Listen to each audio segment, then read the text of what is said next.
சூரியனாகும் 39 கூறுவது தொல்காப்பியம்.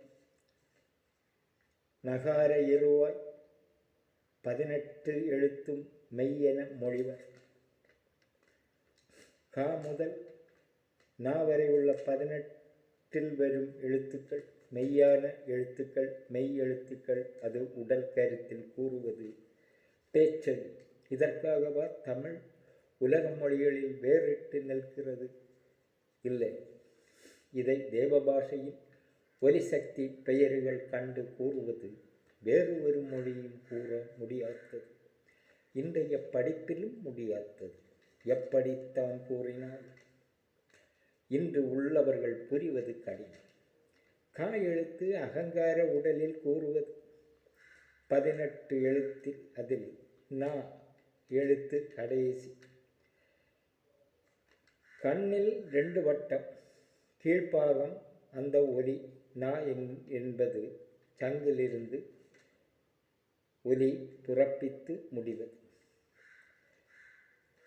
நா எழுத்து நாட்டி வைத்து கூறியது மஞ்ச இரத்தம் நாதம் நின் என்பதை நீட்டுவரை பின்கழுத்து சிரசு, அதன் குறுக்கு எழுத்து வலது கண் என்றது. நா எழுத்தின் செயல் ஏதாக வேண்டும்? 2 வளவு, அது வலது இடது கண் கீழ்ப்பாக ஒலி என்றால் நா எழுத்து தத்துவம் மணி என்பது கண்ணை. பூரகம் முழுமை, கண்ணிற்கு முழுமை சக்தி மஞ்ச நிறம். நாபி ஜலக்குடல் நிறம், கண் சக்திக்கு மணி பூரகம். கண்ணில் நோய் மஞ்ச காமாலை நிறம், கண்ணில் காண்பது மஞ்ச நிறம்.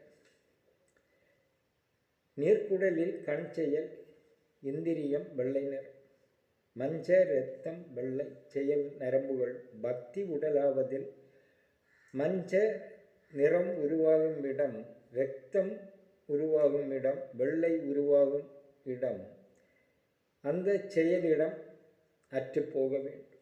அப்போது எழுத்தொலி நரம்புகள் செயல்படும் கிடையாது. அந்த அளவிற்கு இதன் செயல் புதுமையாக செயல்படுவதில் ஆகாரக்குடல் சுவாச இழுப்பு செயலுக்கு காரியமான செயல். அது அங்கே வாயை அடைத்து மூக்கு அடைத்து செயல்படும் நிலைக்கு நா எழுத்தில் 18 எழுத்துக்கள் செயல் மெய்யெழுத்து கா முதல். அந்த 18 எழுத்துக்கள் செயல் அற்று போவது.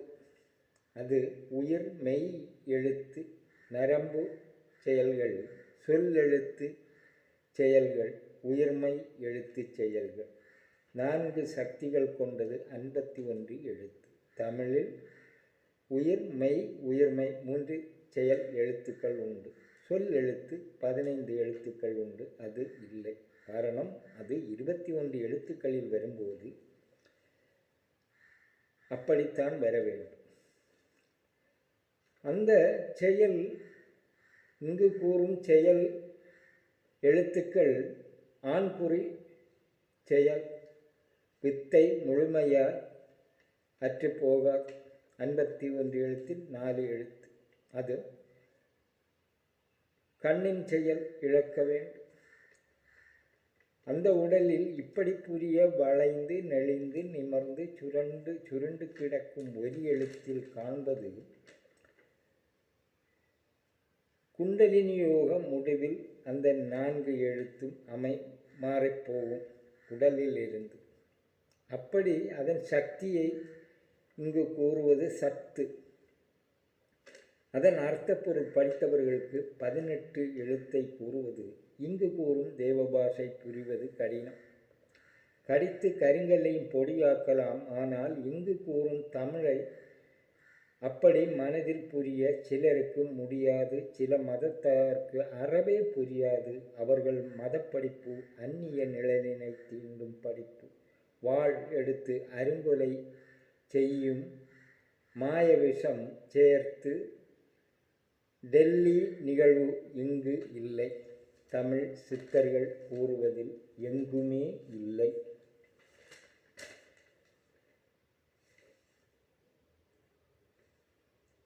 பத்திரகிரியார் 115 கூறுவது, ஒவ்வெழுத்தும் அவ்வெழுத்தும் வாழாவும் செவ்வெழுத்தும் அவ்வெழுத்தின் உள்ளே அடங்கி நிற்பது எக்கால். அப்போது இங்கு வாழ் எடுப்பது, இங்கு மவ்வெழுத்து செயலை கூறுவது. ஒவ்வெழுத்தும் அவ்வெழுத்தும் இப்படி அதன் தத்துவத்தை வாளால் வெட்டி தலையெடுக்கும் மதக்கார் இந்த 2 வரி அர்த்தம் எதை கூறுகிறது என்று நீங்கள் சிந்தித்து பாருங்கள். உங்கள் மதம் வசனம் அப்படி எழுதியிருக்கிறது. ஆனால் நீங்கள் கூறுவது செயல் மறைத்து செயல்படுவது. சூரியநாதம் சிவவாக்கியர் நவ் மவ் யவ் கூறியது. அநேக சித்தர்கள் இதே வார்த்தைகள் கூறுகிறார்கள். அப்போது வாள் எழுத்து வாளாகும் என்பது சூரிய நிறம் உடல் உள்ளாவது. இங்கு கூறுவது வேறு ஒரு வார்த்தையை வேறு சித்தர்கள் அதன் வழி இங்கு எப்போதும் நான் கூறுவது தமிழில் அநேக சித்தர்கள் இதன் செயலை உட்கொண்டு வருவதனால் அவர் இங்கு எதை கூறினாலும் வேறு ஒரு சித்தரை இங்கே அவர்கள் தத்துவத்தை கூறுவது. இது நீங்களானாலும் இப்படி செய்ய முடியும் அதன் வழியில் புரிந்தார். இங்கு அந்த நிலை வாழ் நிறம் சூரிய நிறம் வெள்ளை நிறம் போல உடலுக்குள் வயிற்றினை உள்ளில் எழுத்தொடி சக்தி செயலாய் நிற்பது. 116 எழுத்தெல்லாம் மாண்டிறந்தே ஏகமாய் நின்ற நிலை அழுத்தமாய் சிந்தையை வைத்தன்பு கொள்வது எக்காலம். இதும் பத்திரகிரியார் கூறுகிறார். எழுத்தெல்லாம் மாண்டிறந்து மேலே கூறியது. எழுத்து நரம்புகள் செயலற்று உடலில் ஒரு சிந்தையில் முளைத்து விளக்கொளி நிறமான சூரிய நிறம் உடலுக்குள் நின்றதில் மீண்டும் அதில் அழுத்தி செய்யும் காட்சிகள் கண்டு மீண்டும் செய்வதில் 18 வகையான தத்துவம் கொப்புளில் உண்டு. அது ஆகாரம் உண்டால் விக்கல் விழுங்கல் நரை என்று வரும் உடல் செயல் மாறி வரும் காட்சி அவர்கள் அந்த நேர காட்சியை கூறுவது. இங்கு ஏகன் அநேகம் கூறலாம்.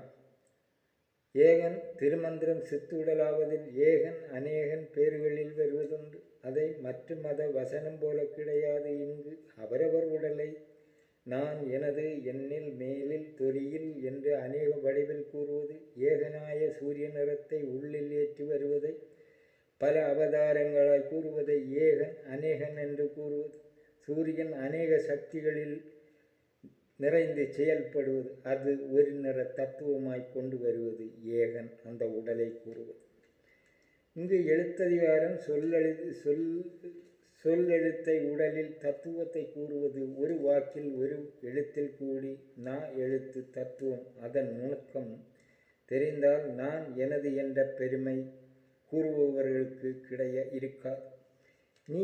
நீங்கள் பெருமை யாதும் ஊரே யாவரும் கேளு என்பது யாரையும் புண்படுத்தும் உங்கள் மத செயல். இங்கு அந்நிய நிழலினை தீண்டாமல் கூறுவது. சமமாக உன்மதம் கூறுமா எழுதியிருக்கிறது. ஆனால் நீ அந்த வசனத்தை தீண்டாய் நினைத்து கூறுகிறாய். காரணம் உனக்கு உள்ளர்த்தம் தெரியாது. அந்த உடலை நீட்டோலையில் சாட்டோலையாய் புரிய சப்ரைவ் ஒன்றே நின்று அறிவை மேலாக்கும் என் நாணயம் நிர்ணய அறிவு